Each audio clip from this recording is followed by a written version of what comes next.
Let's make the Black Mojito from Kraken Rum.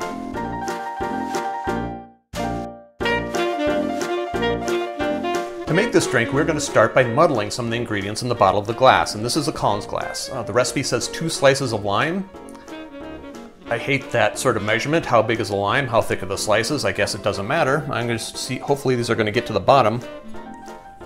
Maybe I should have cut them in half first. Oh, they'll get in there. They'll muddle just fine, I'm sure. Mint, and it says mint. How much mint? Who knows?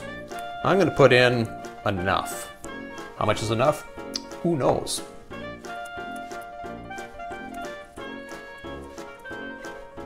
And I think that's enough.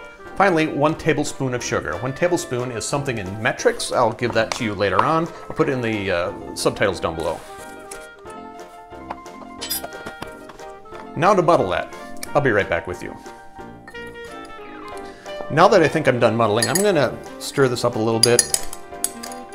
Unfortunately, because of the lime slices in there, I did have to pulverize the mint. Normally I don't like doing that. I prefer to just gently release the oils and essences, but you know, you do what you do. Now I'm going to fill the glass with ice, and I'm going to add 2 ounces of the Kraken black spiced rum. 2 ounces is 60 milliliters. Where's my jigger? Clearly I was not quite ready to do this video, but 2 ounces, 60 milliliters, Kraken rum into the glass.